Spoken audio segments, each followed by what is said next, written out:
And we are live on Facebook. I am Chris Graham, and joining you from my new improved podcast studio, Street Knowledge Studios here in Waynesboro, Virginia, off of a fresh little sort of mental break, a week at the beach, OBX last week. And it was great to just get out and hear the waves crashing and get some sun baked in. Got a few runs in around OBX on the flatland there. And it felt normal. First time in months that life has felt normal, which was just awesome.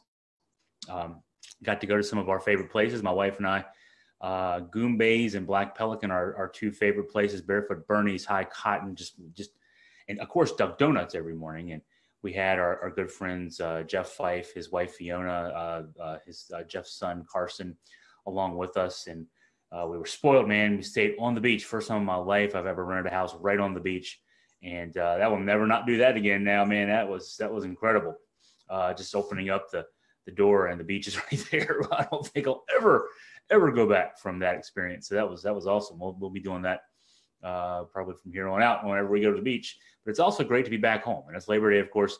And man, you think about it, the way the schedule had worked out, years ago. I think this game was first scheduled in 2017. The UVA Georgia game now scuttled because of COVID-19. Tonight would have been the night. We'd be getting ready. It's 4:40 as I'm talking live right here, right now. We'd be getting ready for UVA in Georgia.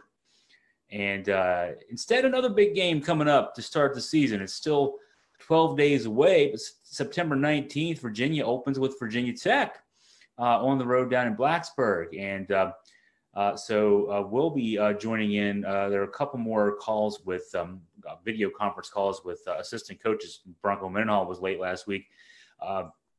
But today was Nick Howell. We'll have a story about that tomorrow morning. Also, Robert and I, and I'm trying to think who else is on the Ricky Brumfeld, the special teams coach, the three coordinators, basically, as we wrap up. And then after that, we'll be talking game prep, game week, starting next Monday, joining in with Coach Mendenhall and some players getting ready for Virginia Tech. So, yeah, it's coming up, man. Tell you what, it's right here, basically. Upon us, which is nice, and really for the sake of being a sports fan, it's an interesting time right now. Of course, if you have any questions, comments, anything else you want me to jump into, please feel free to comment. I'll be monitoring the Facebook page as we go through here the next half hour, 45 minutes or so, talking sports.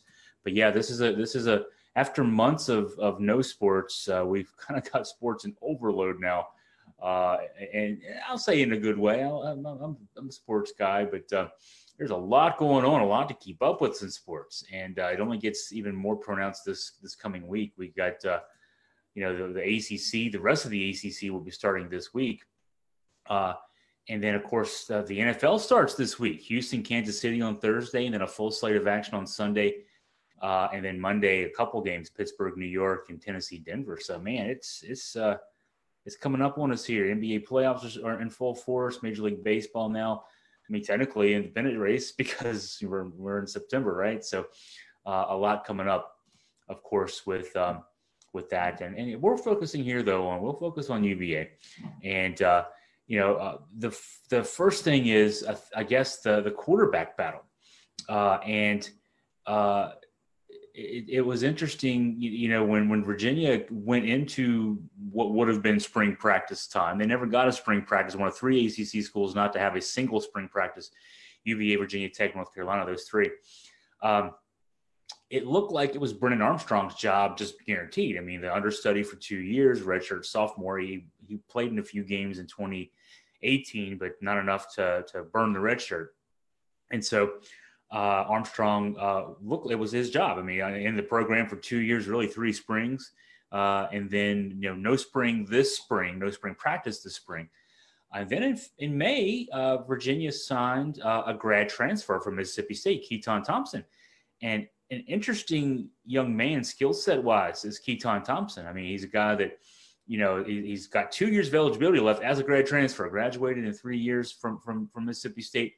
A 4-star recruit out of high school, could never solidify the starting job. There was a coaching change. In fact, the coach who'd recruited him, Dan Mullen, leaves and goes to Florida.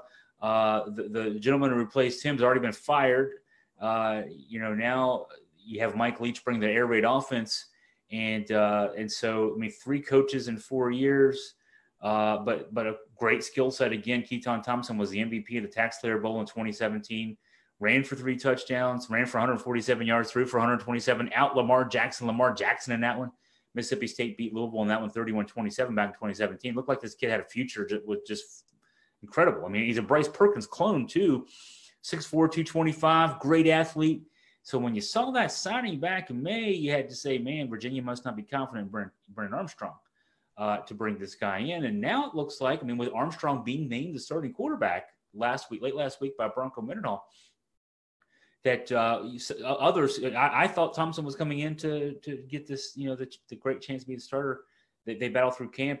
Maybe it's now just about depth, and certainly Virginia needed depth at the quarterback position. The backup would have been Lindell Stone otherwise. Lindell Stone is a senior who's looked at very favorably by the coaching staff. Jason Beck praising him today. Bronco Mendenhall last week talking about him. I say, Jason, it was actually, I think it was Friday that Jason talked. I'm having to mix my days up here, coming back off vacation. But a lot of praise for Lindell Stone for being a coach on the field, but just not a lot of confidence necessarily in him being able to be the number 2 guy on the depth chart. Ira Armstead is a true freshman that is really turning heads with the coaching staff. Bronco Mendenhall talked about him a lot last week. Back again, talking about the young man, how quickly he's picking things up. But you go in with a senior that's been around for a while that you don't feel very confident in from a skill standpoint, certainly from a knowledge standpoint, almost a coach on the field standpoint. That's a great thing. But, in a pinch, you don't want to have to rely on a guy like that. And then Ira Armstead, certainly a true freshman. You don't want to rely on a true freshman. So, depth with Keaton Thompson, but the starting position goes to Brennan Armstrong, the guy that we thought all along might have been the starting guy. And so Armstrong comes in, and he's the guy that he's got a lot backing him up here. He played in 11 games in his 2 seasons. So one of those are redshirt. 17 of 25 passing, 258 yards, 2 TDs, 1 interception. He's not, and a lot of that, of course, comes in garbage time. But then there were 2 games where he came in interesting situations. The Louisville game was a freshman, Georgia Tech game. I think it was also late in his freshman year, where Bryce Perkins was on the sidelines injured, getting a medical evaluation, and drives were continuing. In both those situations, Armstrong, as a true freshman at that time, led Virginia to scores. The Louisville game, Virginia ended up winning that game, I believe, 27-0. But it was late in the first half, a 3-0 lead, and it completed out a scoring drive. The Georgia Tech game, folks will remember this. That was one of the 2 losses at the end of that season to Techs on the road in overtime. He led Virginia to a touchdown on that drive, and so he came in a pinch and did everything and more of what you would expect out of a backup quarterback. So he's battle tested, fire tested, to use the Virginia football terminology, right? He's had that ability. Then he ran the offense a lot in the William & Mary game last year. He got injured at the end of that performance, but he got to run the offense for about a quarter against live action and put up good numbers. He did throw a pick 6, but other than that, I think he was 11 of 12. Other than the big 6, he had pretty good outing against William & Mary in that one. And so now he's a starting quarterback, and it's going to be different. Certainly the Keaton Thompson, if he had been able to wrest the starting job from Brennan Armstrong, it would have been, you'd think that a lot of similarities in terms of what you'd see out of this offense from what you saw the last couple of years out of Bryce Perkins. Keaton Thompson, a 6'4", 225-pound quarterback with great elite athleticism, elite speed on the perimeter. I think you'd have seen a lot of similarities with Armstrong. We certainly haven't seen them.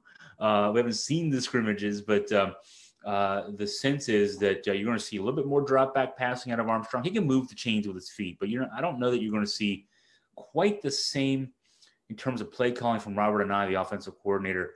Bryce Perkins had a lot of design runs. Perkins certainly, when the pocket broke down, when the play broke down, he could create with his feet. In those situations, there were a lot of design runs in that offense for Bryce Perkins the last couple of years. There will be some design runs for Brennan Armstrong, but I'm not sure it's going to be quite this same amount, or maybe even the same place. To a degree, it doesn't have to be. Virginia's offensive line is the most experienced in terms of the number of starts among the 5 returning starters in all of the ACC. So a very veteran offensive line, which is something that Bronco Mendenhall has not had and Coach Anai has not had. And this is their 5th season. The first 4 years, it was just patchwork a lot. In part, a lot of the fact that these guys have so many career starts coming into this season is because guys had to start maybe sooner than you'd like them to start. And they did their job, which is great. But now you've got a veteran offensive line. In fact, you've got, you're not only your 5 starters back, but you've got a 2 deep of 8 guys who've started games. And so you got Wayne Talapapa, the incumbent at running back, Shane Simpson, the Towson grad transfer, who was an FCS All-American 2 years ago before what would have been his redshirt senior season last year was cut short by injury, granted a 6-year of eligibility. You got 2 top-level running backs back there, which would be helpful. You're missing 2 key wide receivers, Joe Reed and Jesus Dubois are no longer part of the program. Reed in the NFL. Dubois, for some reason, still looking for a job out there. But man, two really top level college wide receivers are missing. But Terrell Jennings back, brings a lot of catches back to this offense. You've got some guys to build around there. Tavares Kelly certainly comes out of the mine, and then you've got a tight end weapon that Virginia hasn't had for a long time. I don't want to compare him to Heath Miller in the sense of Heath Miller was Heath Miller, man. Heath Miller is a Hall of Famer. But Tony Poljan kind of reminds you a bit skill set wise, 6'7", 265, former quarterback. So he knows the offense maybe differently than some other guys will, because he actually played quarterback for 2 years at Central Michigan before he transitioned to tight end last season, was a second-team All-MAC as a tight end in his first season at that position. And so you got more weapons. You got an offensive line that's established. You've got 2 really good running backs you can rely upon to be your featured back. Virginia's not had that for a while, certainly. And you've got, I think, a deep and talented group of wide receivers. You'll see that this year. And plus, you're an upgrade at tight end. And so this is a good year, to have a quarterback who doesn't have to, to a degree, the last couple of years, the offense was, hey, Bryce, do something. And you don't need Brennan Armstrong to do everything for this offense. He doesn't need to run for 200 yards in a game. He doesn't need to, pull everything out of the air. He can rely on, he's got more weapons and more diversity of weapons, I think. And he's got the experience in the program, and the depth that's there. Coach Beck talked about how important it is to have a guy as talented as Keaton Thompson right now as the backup. Because this is, the quarterback position, especially in an offense that runs the quarterback as much as Virginia's does. Your quarterback's vulnerable. You saw that last year when Brennan Armstrong got injured in the William & Mary game. It's interesting to say this, but when the backup went down, Virginia had to go a bit vanilla offensively with the play calling, because you couldn't expose Bryce Perkins anymore without really a reliable backup. And so for a few games, the offense was stagnant, but it was stagnant not as much because it was stagnant. It was stagnant because you had to really dumb down the playbook. And so now with 2 guys that you can rely on at quarterback, that's helpful. You can be a little more daring with your play calling if you're Robert and I. If you're Jason Beck back there, you can be a little. You can do some things you maybe wouldn't do otherwise, and that's very helpful. But also, this is the year of COVID, and so if guys get positive test, have to go into quarantine, whatever the case may be, you're going to want to have a guy who can be a really good 1B in that situation, and that's good having a Keaton Thompson, and he can. In the meantime, Thompson can continue to get reps, continue to learn the offense, and who knows if something happens, Armstrong underperforms, he gets hurt. You're going to need Keaton Thompson to be able to step in, just looking at his pedigree, the 4-star of the high school, he's had the flashes of brilliance at Mississippi State. He's a guy who can definitely contribute. And so, reminder: if you have questions, if you have comments, observations, you want to, say something bad about me, I don't care. Please comment on the Augusta Free Press Facebook. If you're watching this live, of course, if you're listening to the archive on the either on Facebook or on our podcast Podbean, I should say. I won't be able to answer you right away, but I would love to hear from you in any situation. So other UVA football news and notes. I wrote a column. Today's Monday. I'm trying to guess what day it is again. Yesterday, I wrote a column about Bronco Mendenhall, UVA coach, talking about challenges with conditioning as the season opener nears. We've been following things closely since spring practice was shut down before it even started. The UVA sports media relations folks have done a great job keeping us in touch with both men's basketball and with the football team these last 5 months. God, I can't believe it's that long. I remember talking with, talking with and seeing the comments on the Zooms with Coach Mendenhall and others, both coaches and players, back in the spring, back in April and May, about the challenges of the time. We think about not only were players largely sent home from grounds. Some guys who had off-campus, off-grounds housing, I assume, still stayed in Charlottesville, but the team was scattered to the winds. It's literally as far as Hawaii and Germany, I guess, in one case, and across the country. Brandon Armstrong is a native of Ohio. I remember jumping on a Zoom with him, and he was talking about I think he had a friend down the street, or no, his brother, a younger brother who still plays high school football in Ohio at their local high school. A couple buddies, one of his buddies had a home gym, like a weight set in his garage, and that's where Brandon Armstrong worked out, was buddy's weight set in his garage.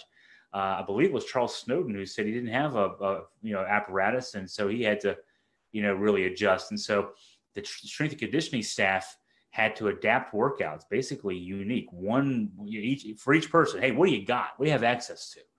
And then let's figure out how we can keep you in shape. Not the same as obviously having access to a multi-million-dollar training facility and the kind of stuff that Olympic athletes drool over in terms of strength conditioning, the training table, as they call it. This is pretty much what you and I have been doing in the last few months. Not having access to gyms and doing what we can. I've developed this great push-up work routine. I've got little weights down in my makeshift weight room down in my basement. I run a lot, bike a lot. So I'm probably in the best shape of my life, to be honest. But I'm also not out there having to block, tackle, catch really fast guys, or try to evade those guys like college athletes or college football players are. Power 5 college football players are. Guys who played in the Orange Bowl, college football players are. And so Bronco acknowledged challenges with conditioning as the season opener nears. That was the headline we had today or yesterday. And Bronco said even with the expectations coming in that, this isn't going to be quite the same as what we're used to. We haven't been able to monitor guys for months, and they haven't been, lifting weights in a very professional environment. He said even given that, he's been surprised. I guess this is a year first for lots and lots of things, and including for college football coaches in terms of what their players were able to do. And a quote here, he said, it took a long time to get to where I thought baseline would be in terms of a normal return to camp. And that was about 3 weeks from game day, which would have been late, now about a week and a half ago. And so things started to look relatively normal for like a normal reporting day. And so what Bronco said was, a lot of things to think through. In terms of, all right, because they missed spring practice. I've noted they missed spring practice this year. So, some schools had in fact played their spring games before COVID shut things down. And Virginia didn't even get a practice in just based on the scheduling. And so not only, are you trying to get guys back in shape, but you're trying to work on the football part of things. And so, with the limitations, you could half each, you could go all conditioning or more conditioning, I guess. Bronco said he's chosen not to add additional conditioning. He's chosen to do more acclimation and situational work, basically shell work, and actually playing the game. Kind of getting fit through playing situational kind of things. 3rd and 3 to 20. Let's go through this play. Probably more than I ever have. And he acknowledged it's not even like that's a given that's going to be the greatest thing. We got just a couple days left. Today being Monday, I guess we have this full week, and then after at some point this week, actually, we'll have to figure that get a sense from the assistant coaches. But sometime this week, the focus will shift to game planning for Virginia Tech. Game plan implementation for Virginia Tech. I imagine that may happen Wednesday or Thursday. But there is more exposure. When you're just doing training drills when you're just conditioning sprints and things like that. I mean, guys can get hurt doing that too, but largely, that's relatively injury free. When you're out using football to condition your guys, there's a much greater chance, certainly, of injury, and Bronco acknowledged that too. So really no right or wrong answer. It's just kind of what it is, but there will be challenges. That will be something, of course, that every team has to deal with. And what will be interesting, especially the first couple of weeks of the season, kind of like folks who keep up with our podcast, the Street Knowledge show that we do, know that I do a regular podcast with Rod Mullins. We talk NASCAR. NASCAR has been back since May, but the first few weeks it was interesting. It's this being a different year in terms of preparations and that kind of thing. The return, the first couple of weeks will be the most interesting because this is your training philosophy for this unprecedented time versus the other coach's training philosophy during this unprecedented time. That first week for Virginia and Virginia Tech both, that's the opener for both teams, September 19th, 12 days from now. It'll be the first chance that those two coaches will test their training philosophies. And of course, the tweaking that comes afterwards, that's when I say, maybe 3 or 4 weeks in, kind of everybody will be on the same page. But those first couple of weeks will be very interesting. It's going to be a challenge, and we're starting with a rival. It'll, definitely a lot of this is the time maybe to catch teams unawares. And this rivalry game just kind of ramps that up even more, which is going to be very interesting to see that. Bronco talked also this past week, and we wrote a story, Bronco Mendenhall focusing on, quote, renewal to get through crazy busy 2020. What's interesting here is, it was kind of breaking the walls down a bit, and I thought in a very good way. I think as fans, certainly you kind of think about your sports figures when season starts. You think, and that's when they come back to life. That's when they reanimate, right? Bronco Mendenhall doesn't exist between, say, January and September, and then all of a sudden there he is. The players, the same thing, right? Unless you happen to run into them somewhere, if you're in Charlottesville, whatever the case may be. But they work. I mean, they may work harder in some cases in the offseason than they do during the season. But then there's also plenty of time in the offseason for breaks, and that's when it's key, because once the season ramps up, obviously there's it's a haul all the way through. And so, Bronco talked with us about how difficult this year's been more than other years, because the work that had to be done to build a virtual team, so to speak, a virtual team environment, so to speak. All from everything, they didn't have a spring practice. They had to, and the players, of course, are spread out of the wind, as I said, making sure that they're, doing their thing, going to class, making sure that they're doing their conditioning every day. Sort of a phone tree of sorts, a Zoom tree, I guess we can call it, because Zoom video conferencing was very important to this. But that kind of concept of, the daily touches with position coaches, with coordinators, with other players, to just keep everybody sort of connected in that way. The effort that went into that meant there was really no break for the coaching staff, because, you had to do this. They had to build this and kind of keep the engine running. And so Bronco talked about no vacation this year. Normally, at least coaches get some time off in July. This has been straight through from the Orange Bowl till now, because, of course, when you're from the Orange Bowl until Virginia's last game, as it turned out for the Who's last year, through spring practice, you're working on the after action kind of things. In some cases, exit interviews with players who've graduated or their eligibility's up, moving on. You're working on your finishing your recruiting class. That comes up in early February. And then you spend, after recruiting's done, you spend the rest of that time getting ready for spring practice. And so they did all that, and then spring practice doesn't happen. Then they got to build something new and then run it. And then, of course, all the work after, say, sometime in May, of thinking through how practice is going to go in the COVID era, thinking through how you're going to do that kind of stuff. And so just no time off. And Bronco talked about how difficult that's been. Just personally, he said the uncertainty and what normal plans look like are out the window. You're in a constant state of readiness. You have to adapt every single day. The energy expenditure, not necessarily just the physical part, but the mental part, it's different. and we haven't even started the season yet. So you just can imagine how tough, it's going to be for that coaching staff. I think it's 15, 16 guys. He said he's been working on carving out some me time, as I called it. He was talking about roping some steers with his son one night last week, which was good. He said he tries to find an hour every day to do what he calls renewal. And I'm hopefully for you folks watching, you've been able to do the same thing. I know for me, my daily runs are that I just jam out to music and go run on a greenway for an hour and don't even think about the world. But that's, you got to recharge. And so, hey, your favorite football coach, same way, got to go out and recharge. So there's that from that standpoint from Bronco.